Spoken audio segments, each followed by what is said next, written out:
Hello NEET aspirants, welcome to Elegant Electronics. ಕೆ ಇವರು ಒಂದು ಹೊಸ ನೋಟಿಫಿಕೇಶನ್ ರಿಲೀಸ್ ಮಾಡಿದ್ದಾರೆ. This is for the new registration for admission to MBBS, BDS, Ayurveda, homeopathy, Unani courses in the state of Karnataka 2026. ಯಾರ್ಯಾರು register ಮಾಡ್ಕೋಬೇಕು ಅಂತಿದ್ದೀರಾ MBBS, BDS, Ayurveda, homeopathy, ಯುನಾನಿ ಕೋರ್ಸಸ್ಗೆ 2026ಗೆ ನೀವು ಫ್ರೆಶ್ ಆಗಿ ರಿಜಿಸ್ಟ್ರೇಷನ್ ಮಾಡ್ಕೋಬಹುದು. ಇದು ಯಾರಿಗೆ ಅಪ್ಲಿಕಬಲ್ ಆಗಲ್ಲ ಅಂದರೆ, ಈಗ ಆಲ್ರೆಡಿ CETಗೆ ರಿಜಿಸ್ಟರ್ ಆಗೋಗಿದ್ದೀರಾ, ಕೌನ್ಸಿಲಿಂಗಲ್ಲಿ ಪಾರ್ಟಿಸಿಪೇಟ್ ಮಾಡ್ತಿದ್ದೀರಾ, ಸೊ ಅವ್ರಿಗೆ ಇದು ಅಪ್ಲೈ ಆಗೋದಿಲ್ಲ, ಅನ್ವಯ ಆಗೋದಿಲ್ಲ. ಒಂದಷ್ಟು ಜನ ಸ್ಟೂಡೆಂಟ್ಸು KCETಗೆ ರಿಜಿಸ್ಟರ್ ಆಗಿರಲಿಲ್ಲ, KCET ಬರ್ದಿರಲಿಲ್ಲ, KCET ಕೌನ್ಸಿಲಿಂಗಲ್ಲಿ ಪಾರ್ಟಿಸಿಪೇಟ್ ಮಾಡ್ತಿರ್ಲಿಲ್ಲ. They were purely NEET aspirants. So ಅವ್ರು ಯಾರು ರಿಜಿಸ್ಟರ್ ಮಾಡ್ಕೊಂಡಿರಲಿಲ್ಲ. ಸೊ ಇದು ಅವರಿಗೆ. This is only to the candidates who have not registered for CET 2026. This is only to the candidates who have not registered for CET 2026. Registration ಯಾವತ್ತಿಂದ ಮಾಡ್ಕೋಬಹುದು?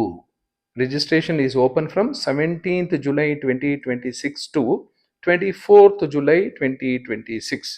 Registration 17ರಿಂದ 24ನೇ ತಾರೀಕುವರೆಗೂ open ಆಗಿರುತ್ತೆ. 24th ವರೆಗೂ ವೇಟ್ ಮಾಡಬೇಡಿ, ಮೊದಲೇ ರಿಜಿಸ್ಟ್ರೇಷನ್ ಮಾಡ್ಕೊಳ್ಳಿ. After the last date no new registration is allowed. Last date 24ನೇ ತಾರೀಕು ಆದಮೇಲೆ ಯಾವುದೇ ಹೊಸ ರಿಜಿಸ್ಟ್ರೇಷನ್ಗೆ ಅಲೋ ಮಾಡೋದಿಲ್ಲ ಅಂತ ಹೇಳ್ತಾ ಇದ್ದಾರೆ. For the second round seat allotment no new registration is allowed. Second ರೌಂಡ್ಗೆ ನಾನು ರಿಜಿಸ್ಟರ್ ಆಗ್ತೀನಿ, ಫಸ್ಟ್ ರೌಂಡ್ಗೆ ಆಗೋದಿಲ್ಲ ಅಂತಾರ KCETಯಲ್ಲಿ, KEಯಲ್ಲಿ ಇಲ್ಲ.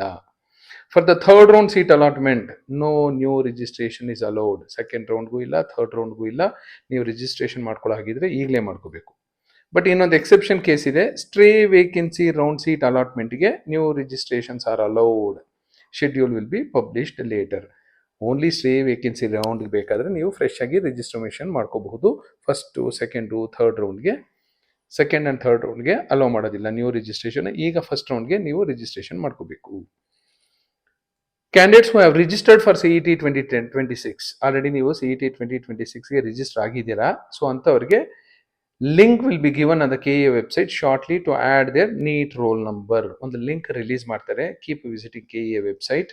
ಸೊ ಆ ಲಿಂಕಲ್ಲಿ ನೀಟ್ ರೋಲ್ ನಂಬರ್ನ ನೀವು ಲಿಂಕ್ ಮಾಡ್ಕೋಬೇಕಾಗತ್ತೆ ನಿಮ್ಮ CET ಜೊತೆಗೆ. CET ಅಪ್ಲಿಕೇಶನ್, CET 2026 ಅಪ್ಲಿಕೇಶನ್ ಇದೆಯಲ್ಲ, ಅದ್ರ ಜೊತೆಗೆ ನೀಟ್ ರೋಲ್ ನಂಬರ್ನ ನೀವು ಆ್ಯಡ್ ಮಾಡಿಕೊಂಡ್ರೆ ಸಾಕು. No fresh registration is required. ನೀವೇನಾದರೂ CET ಬರೆದಿದ್ದರೆ, CET ರಿಜಿಸ್ಟ್ರೇಷನ್ ಮಾಡ್ಕೊಂಡಿದ್ರೆ no fresh registration is required. This is only to the candidates who have not registered for CET 2026 ಅಂತ ಇದು ಈ ನೋಟಿಫಿಕೇಶನ್ ಹೇಳ್ತಾ ಇದೆ.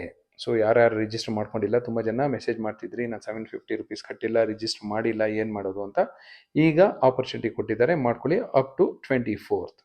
Already registered candidates wait for the KEA link. KE ಅವರು ಒಂದು ಲಿಂಕ್ ರಿಲೀಸ್ ಮಾಡ್ತಾರೆ. Link release ಮಾಡಿದ ಮೇಲೆ ನೀವು ರೋಲ್ ನಂಬರ್ನ ಅಟ್ಯಾಚ್ ಮಾಡ್ಕೊಳ್ಳಿ.